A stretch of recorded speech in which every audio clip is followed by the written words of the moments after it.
Fine. Yeah, they have. Morning.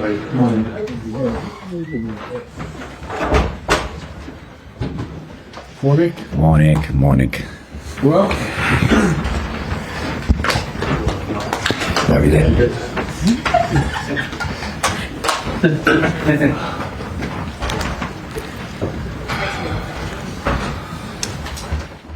Right. Good morning. We will follow the usual format today with two sections, a live section and an embargoed section for 10:30 this evening. We will begin with James Fundra and Sky Sports News. Good morning, Enzo. Morning. Looking from an injury perspective, is Christopher Nkunku back and available to play? No, Cristo is still out.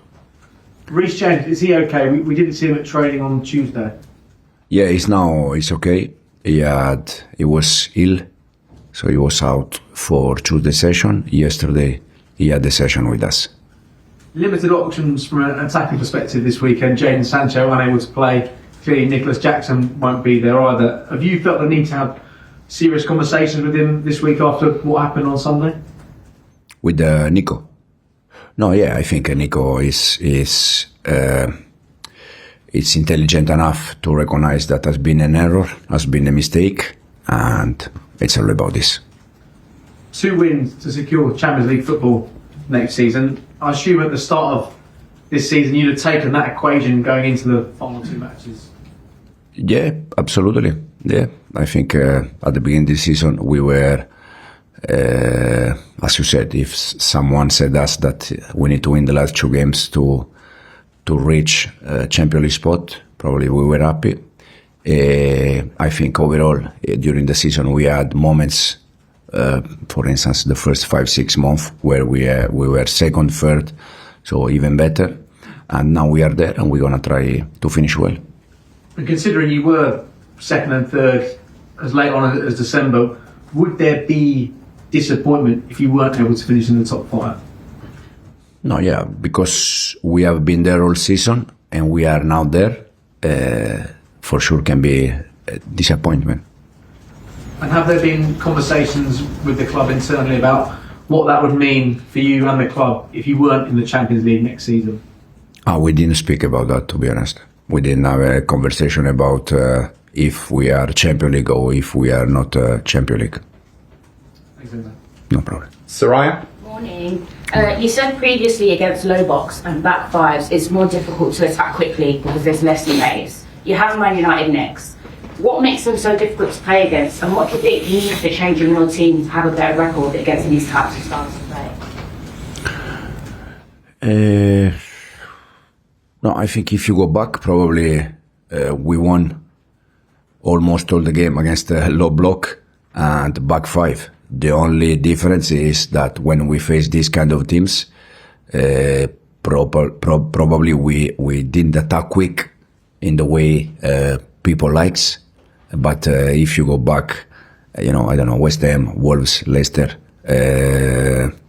more teams that we face with the line of 5, I think our results, they have been good. It's just a matter to learn to play a different game. You said you don't like your players to say, I'm just a defender, I'm just a midfielder. They need to be an overall football player and be adaptable. I want to speak about Enzo Fernandez. Over his entire time at Chelsea stats-wise, in this season he's receiving the ball less overall, but in more key areas, the final third. You've been full of praise for him, but how have you actually worked on that? Is it more off the pitch work or is it on the pitch work? It's both. It's both. At the beginning, because he was playing in one way all his life, previously with the Benfica in Argentina, with us, it's more understanding where he has to stay and where he has to arrive when we are attacking. And I think he scores goals, but he also, in terms of assist, he has important numbers. And I don't have any doubt that starting next season, from the first game, he can improve his numbers even more. Earlier in the season, you said you don't feel the need to talk about discipline with the players, what's expected of them. Last season you weren't here, but Chelsea had the most yellow cards and cards overall. This season it's the same situation. No other top 5 club is even in the top 10 of that. Is it not a concern for you at all, and it's just something that will improve as you're with the squad longer, or do you feel like at some point you're going to have? I think I don't know if I think against Newcastle was our first red card of the season. You had a lot of yellows. Yeah, but I don't know, to be honest. Yeah, I don't know. It's probably also the way we try to be, I don't know, intense, aggressive. I don't know, to be honest. It's a good question that probably we need to analyze during the summer when we have some day off, and to see if there is something that we can do better. John. Enzo, how are you? Have you been surprised by Manchester United this season? Obviously, their league form has been really poor. They've lost 17 games, they're 16th in the table. What have you made of them? I'm to be honest, I'm focused here, and it's already difficult to judge when you are inside. Imagine when you are not there. So it's very difficult to understand the reason why. The only thing I can say is that we try here to be focused on us, to try to do our best here, and then it's I don't know, it's something that probably they have to look at. But is it a good time to play them now? Because clearly their full focus is not on this game. It's on the Europa League final on Wednesday. In my personal opinion, it's not about if it's a good time to face them or not. It's just about us. I think even if we had a defeat the last game against Newcastle, I think the team is in a good moment, is in a good run. The last 10 Premier League games, I think we had 20 points. The average is 2 points per game. That it's a good average to reach Champions League spot. So we have to be focused on us and try to do our best to win Friday night. You've spoken about Nicolas Jackson. Obviously, you haven't got him tomorrow. What's your preferred option to replace him? Is it Neto, George, Cole Palmer? What's your preference? We are working on that. These are the options that we have. We don't have many options. Unfortunately, Marguerite is still injured. He started to train with us, but he's not ready to play from the start. And we are working in different options for Friday night. So the whole league season has come to these last two league games. Do you enjoy that? Do you enjoy the pressure of that? Yeah, absolutely. I enjoy since day one, knowing that there have been some moments that we were more happy, less happy, but it's my job. It's our job. Ian. Hi Enzo, how are you? Right? Good. Excellent. Looking at your season, going up towards Christmas when we were all saying you were challenging for the title, you said you insisted that Chelsea weren't, and we proved right on that. You were also then asked about finishing in the Champions League. You said that wasn't what was set out for you at the beginning of the season. What's changed in the last 6 months? So since day one, I said that the target that the club gives to me was in 2 years we want to play Champions League. Okay? Since day one. But when you arrive to March and you have been all season top 4, top 5, it's naturally that the target is to finish Champions League. So the reason why it changed from beginning is because we arrived to March international break. I still remember that we were there all season. So it's normal that then the target became to finish top 4, top 5. So what changed is that because we have been there all season, the target automatically became finish top 4, top 5. So I don't want to put words in your mouth, but basically you've overachieved this season, right? I said many times already that I think we had a good season that can become a very good season if we are able to finish top 5 and also if we are able to win the Conference League. For that to happen, both things have to happen. Yeah, you want to finish top 5 and win a trophy as well, because trophies is what Chelsea's been built on in the last 20 years. Yeah, but not in the last 2 years. It's different. In the last 2 years, 12 and 6. This is not a title.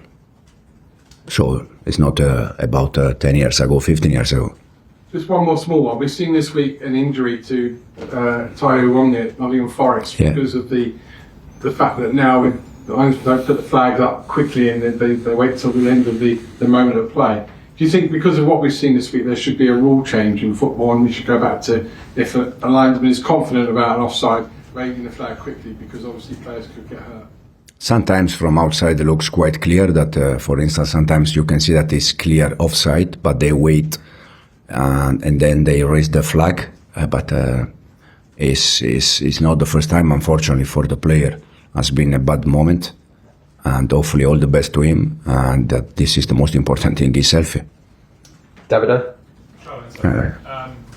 You say no Jackson, no Nkunku, no who you. So you have to pick a false nine. Let's call it. How does the attack change when you have a false nine as Depends a little bit on the game plan. Against the line of 5, I prefer a real 9 because you need to attack in behind, you need the threat. Unfortunately, we don't have, so we need to find a different solution. I like fake 9 when we face line of 4 because probably you can link a little bit more, but against the line of 5, you need people running in behind. But it's what it is, and we need to find some different solution. I'm pretty sure there's a pressure on you to finish top 5, and I'm pretty sure there's a pressure on players to achieve that goal. It's it's for all of us. I think it's for the club because we said since day one that we have the duty to bring this club where this club has to be. That is top 4, top 5 this season, Champions League. And the players, they are aware. The coaching staff, we are aware. The club is aware. And hopefully we can finish the season there. Rob? Enzo, going back to Jackson, it's not the first time that he's had issues with discipline. He got 5 yellow cards last season in a ban, and they were almost all for dissent or something off the board. Are you confident that he's still young enough that that's something that can be fixed in his temperament, or is it something that could, affect, put a ceiling on how good he can be? For me it's not about, in this case, not about the age, because no matter the age you have, if you make a mistake, and then it's okay. All of us, we make a mistake, but if you make the same mistake again, probably it's not the best thing. I think I think it's the first red card this season for us. Unfortunately, has been for Nico. And then in terms of yellow card, probably it's something serious. It's something that during the summer, because now we have no time during the summer, we need to sit and review things and to see the reason why of this yellow card, the amount of them that we can avoid, and try to improve for next season. Do you think he does have the maturity and the temperament to be Chelsea's main striker for? Yeah, I think so. Now it's normal that it's normal that after red card, the light is on Nico, but overall it's something that is not about Newcastle or first game of the season. It's something that if you can avoid, it's good to avoid. And we will finish this section with Liam. Hi, Enzo. You had to change things around after the red card against Newcastle. Obviously, you hoped playing with 11 in the last 2 games rather than 10, but were there things from that second half, the way you were tactically, the way things you were able to do with the ball that you can take into those games? Yeah, I think second half against Newcastle, we were even more brave. We were playing 3 defender, 3 midfielder, 3 striker. So the team was quite brave, but I think the team has been always brave. Sometimes because of the other team, sometimes you can do that, sometimes not. But overall, I think the team has been brave since we start. I think the spirit that we show second half, the togetherness, the effort of the players has been fantastic, and it's something that for sure 100% we need in the next 2 games. Okay, thank you. Cameras off, please.